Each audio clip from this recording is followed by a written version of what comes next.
My colleague presented my work to the executive committee as if he had built it himself. I didn't interrupt him, I didn't correct him, I just sat there and waited. Then the founder asked a question that only the person who had actually built the model could answer. There were 27 seconds of silence. I know because I listened to the meeting recording later and timed it. 27 seconds doesn't sound like much until you're sitting in a glass conference room with 9 senior executives watching a man search for an answer he should have known immediately. That silence ended 8 months of pretending. But to understand why, I need to go back. My name is Claire Bennett. I was 31 at the time, a senior strategy analyst at Northbridge Partners, a private investment firm based in Charlotte, North Carolina. My job was the part nobody outside finance finds glamorous: building operating models, testing assumptions, cleaning ugly data, and turning thousands of disconnected numbers into something an investment committee could actually use. I studied statistics at the University of Virginia and later earned my MBA at Duke. I'm the kind of person who can spend half an hour tracking down a formula error and feel strangely satisfied when every line finally reconciles. Northbridge was demanding, but mostly fair. The firm's founder and CEO, Catherine Rowe, had built it over 16 years from a small regional fund into a respected mid-market investment platform. She had a reputation for being quiet in meetings and ruthless about details. Then, in January, Daniel Mercer joined the firm as a senior associate. Daniel was 35, polished, confident, and immediately popular. He had an MBA from Columbia, several years at a major New York bank, and the kind of effortless social timing that made senior people remember him. Within a month, people were describing him as leadership material. And to be fair, Daniel was smart. He understood markets, he was good with clients. He could summarize a complicated conversation in 3 clean sentences and make a room feel like he had everything under control. What he could not do particularly well was build the analysis behind those sentences. That part was me. In March, Northbridge began evaluating a potential acquisition, a regional outpatient services company called Meridian Care Systems, headquartered in Richmond, Virginia. The business looked attractive, but the financial records were a mess. Catherine wanted a full valuation package: discounted cash flow, comparable company analysis, precedent transactions, debt scenarios, and sensitivity tables across more than a dozen operating cases. It was the largest assignment I'd owned that year, and Daniel was officially assigned beside me. Marcus Hale, our managing director, explained the structure in one sentence. Daniel would handle Meridian's executives, I would build the analysis. That arrangement was normal. What happened next wasn't. The first warning came in April. We were in a routine internal review with Marcus. Daniel was walking through the normalization work I had spent weeks developing. About 10 minutes in, I noticed something small. His language had changed. I looked at the billing pattern and decided to normalize it this way, he said. Then I adjusted the recurring revenue base to account for the timing issue. I looked up from my laptop. Not Claire found, not the model shows, not even we decided, just I. I told myself not to overreact. Marcus had seen my drafts. He knew who was building the model. So when Daniel paused, I said, the methodology in section 4 came out of the reconciliation work I've been doing. I can walk through the assumptions if that would help. Marcus nodded. Good. Save the detail for the full review. I convinced myself that was the end of it. It wasn't. In May, Daniel forwarded a note from Meridian's CEO to several senior people at Northbridge. The CEO had complimented the downside case analysis. Daniel's message read, "Good feedback on my revised scenario framework." My revised scenario framework. Except I had built it. 2 days earlier, I had sent Daniel the file saying, "Update it after our call. Let me know if you want changes before it goes upstairs." He changed the file name, attached it, and sent it on. I found out because Marcus mentioned that Catherine liked Daniel's scenario work. That afternoon, I went to his office. "I saw the scenario analysis went to leadership under your name," I said. "Going forward, I want the attribution to be clear when something I built is circulated." His expression changed for half a second. Then the smile came back. "Absolutely. I didn't mean anything by it. Things move fast around here. Everyone knows you're doing great work." Everyone knows. I wanted to believe him. By June, I stopped believing him. The deeper we went into Meridian's numbers, the more complicated the business became. There were intercompany service fees classified inconsistently, physician contracts that distorted margins, and a revenue recognition problem tied to delayed insurer payments. I built a separate operating model just for the physician network. 43 tabs. It was the hardest thing I had produced at Northbridge. Daniel traveled to Richmond 3 times for meetings with Meridian's management team. I was never invited. When I asked Marcus why, he said Daniel was handling the relationship side and adding more people would complicate the dynamic. I didn't argue. I started documenting everything. Every major workbook had a version number and a small footer. Northbridge Partners, Meridian Analysis, prepared by C. Bennett.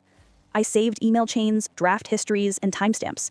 I kept copies of every major analytical output before sending it to Daniel. It wasn't revenge. It was evidence. And by August, I had enough of it to know this wasn't accidental. I knew what I was seeing. By late August, the board presentation was scheduled for October 9th. Daniel sent the calendar invitation himself. His name appeared beside lead presenter. Mine did not appear anywhere. I stared at the invite for a full minute, then emailed Marcus. I want to confirm my role in the October meeting. I've been the primary analyst on the Meridian model and expect to present the analytical sections. His response came the next morning.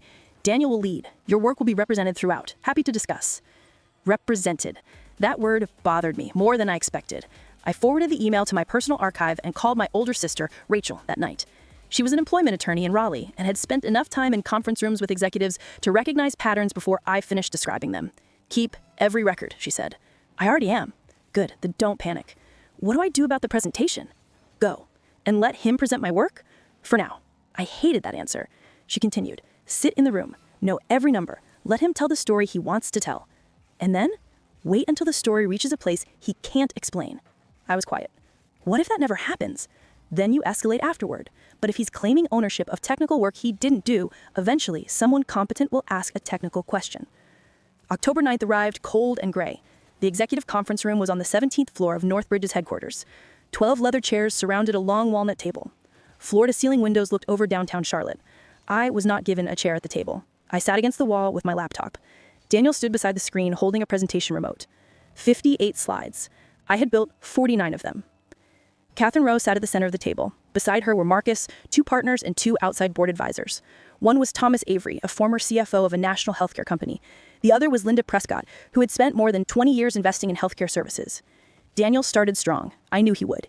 He explained Meridian's market position, growth strategy, competitive landscape, and management team with polished confidence. He had attended every executive meeting, so that part genuinely belonged to him. Then he reached the financial analysis, my analysis. He moved through the DCF, debt cases, return scenarios, physician network economics, and downside sensitivities as though he had constructed them himself. I adjusted the retention assumptions here. I built the downside case around a slower reimbursement cycle. I normalized margins using historical physician productivity. I counted 11 uses of the word I in less than 10 minutes. No one corrected him. The questions began. Thomas asked about the reimbursement adjustment. Daniel gave a broad answer that sounded reasonable. Then Linda asked the next question. Linda Prescott tapped the page in front of her. How much of the return profile depends on physician retention after year 2? Daniel glanced at the screen. The model is conservative, he said. We assumed some attrition. Linda waited. How much? He gave a percentage that was close, but wrong. I knew the exact number. I had tested it repeatedly against Meridian's historical departures. Then Thomas asked about deferred insurer payments. Daniel answered broadly again. Nothing he said was false. It was the kind of answer someone gives after reading a summary, rather than building the logic underneath it. Catherine leaned forward. Go back to slide 38. Daniel clicked backward. The slide showed consolidation adjustments between Meridian's management and clinical entities. Catherine looked at him. Walk me through the elimination entries here. Why did you adjust the management fee revenue before consolidation instead of eliminating it at face value? Daniel froze. Well, he began, the methodology was designed to reflect the economics of the structure. Catherine didn't move. Which economics? Silence. Daniel looked at Marcus. Marcus looked down at his notes. The intercompany arrangement creates a distortion if you simply eliminate the balances, so we... He stopped. There it was. The moment Rachel had predicted. 27 seconds. I didn't count them then. I only felt them. I could hear the ventilation system. Finally, Daniel said, I'd rather confirm that technical rationale than give you an imprecise answer. Can we come back to that? Catherine held his gaze.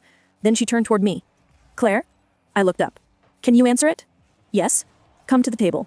I connected my laptop to the display and opened the schedule. The issue starts with the way Meridian records management fees between the physician management entity and the clinical entities, I said. I walked them through the structure. The fees were based on gross collections, but part included reimbursement timing differences already recognized elsewhere. A straight elimination would remove the intercompany balance without correcting the duplicated revenue effect. That would overstate normalized annual revenue by roughly $3.8 million. So I built an adjustment before consolidation, tied to cash collection timing and the physician contracts. Thomas asked 2 questions. I answered both. Linda asked how sensitive the valuation was if we removed the adjustment. I showed her. Catherine asked why I rejected the simpler treatment Meridian's controller proposed. I pulled up an email from their outside accounting advisor and explained the reasoning. The discussion lasted about 10 minutes. When I finished, the room went quiet again. But this silence felt different. Catherine looked at Daniel. Did you develop this with Claire? Daniel's jaw tightened. It was collaborative. Catherine nodded once. I see. No one moved for a beat. The meeting continued for another half hour, but the balance in the room had changed. Daniel kept presenting. He stopped saying, I. When the final slide disappeared, people began closing laptops and gathering papers. Catherine stood. Claire, stay for a few minutes. Daniel looked at me once, then left without saying anything. When the room was empty, Catherine sat across from me instead of returning to the head of the table. How long have you been responsible for the meridian analysis? Since March? All of it? The revenue work, the physician model, the consolidation adjustments, most of the valuation framework, and the sensitivity analysis. She watched me carefully. Do you have records showing that? Yes. How complete?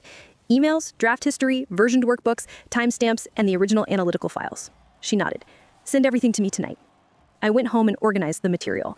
40 files became 36 attachments after I removed duplicates. I added a short memo that listed dates, deliverables, and where each piece of work first appeared.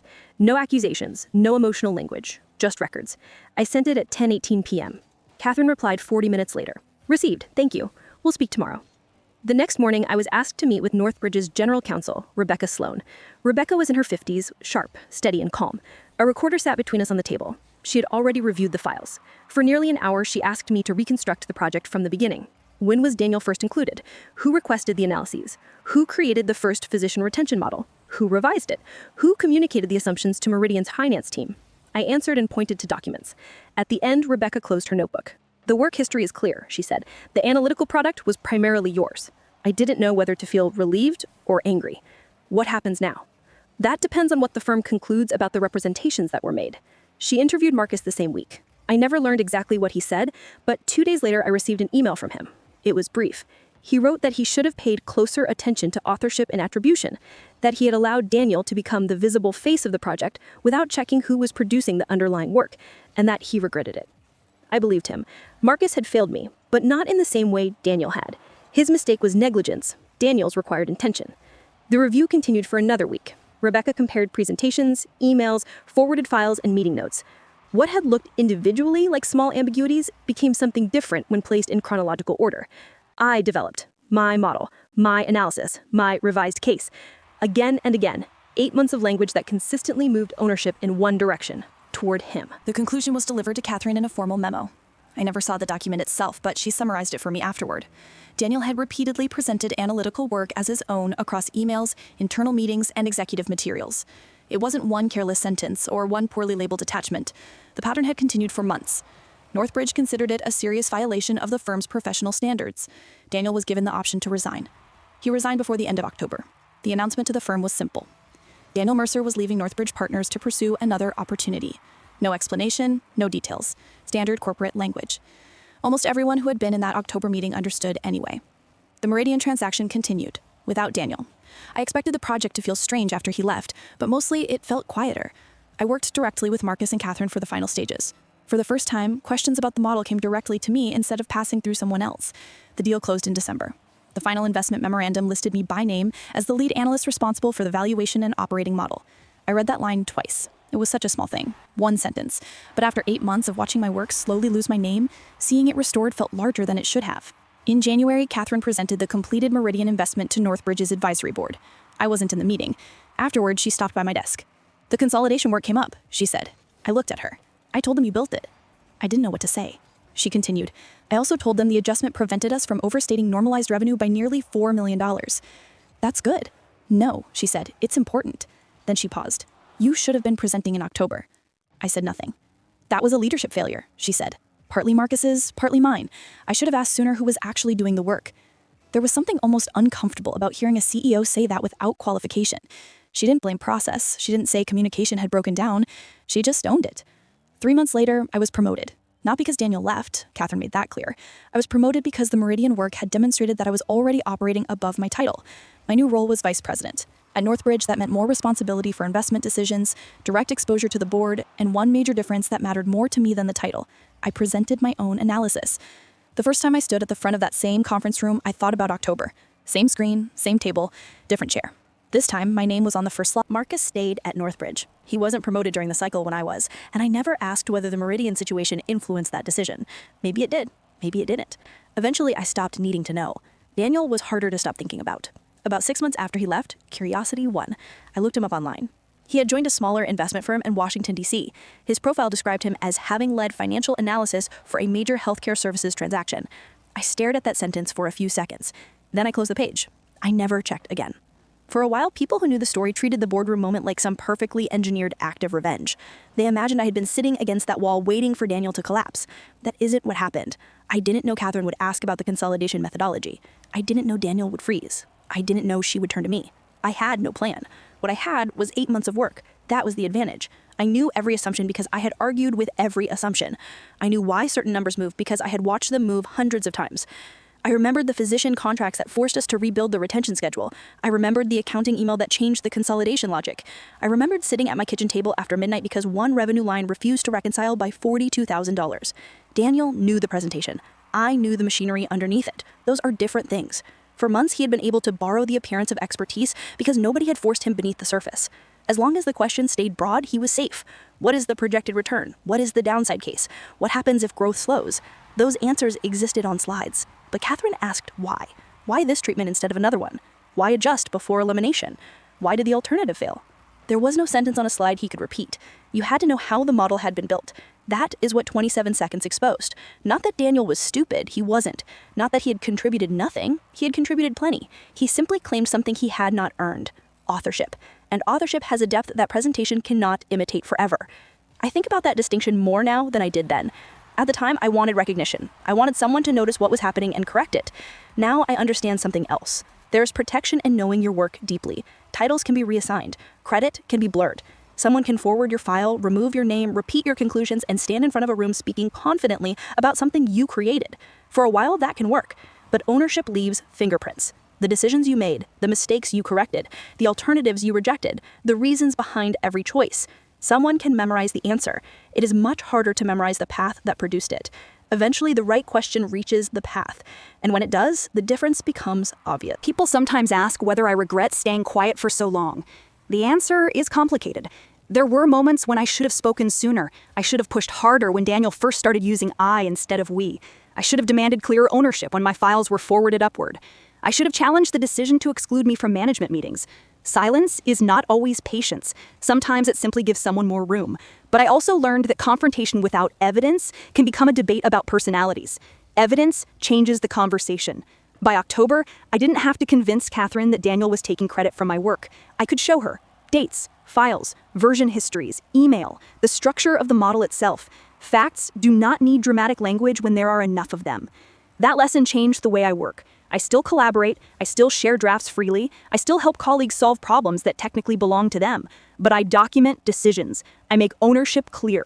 When someone contributes, I name them. When I contribute, I no longer assume everyone will automatically understand where the work came from. Good work should speak for itself, but sometimes it needs a name attached to it. My office is different now. It has a real door, 2 windows, and a whiteboard that is almost never clean. There are usually 3 unfinished models open on my monitors and too many printed financial statements stacked beside my keyboard. On the wall next to my desk, I keep 1 page from the Meridian presentation, slide 38, the consolidation adjustment. I printed it months after the deal closed. It isn't framed, it isn't displayed like a trophy. Most people who walk into my office never notice it. There is no dramatic quote underneath it. My name isn't even on the page. I removed the footer before printing it. I don't need it there anymore. I know who built it. More importantly, so does everyone whose opinion matters. Sometimes I still remember those 27 seconds. Daniel standing beside the screen, Catherine waiting, Marcus staring at his notes, the tiny hum of the air conditioning, the uncomfortable realization moving around the room before anyone said it aloud. For months, Daniel had been borrowing credibility from work he didn't fully understand. Then someone asked one question that couldn't be answered with confidence, charm, or a memorized bullet point. And suddenly the difference between presenting something and creating it became impossible to hide. That was the moment everything changed. Not because I embarrassed him, I didn't. Not because I exposed him intentionally, I didn't do that either. The work exposed the gap on its own. All I had to do was know it well enough to answer when someone finally asked. So if there is anything I took from that year, it is this. Protect your work. Document your work. Understand your work deeper than anyone who might try to repeat it.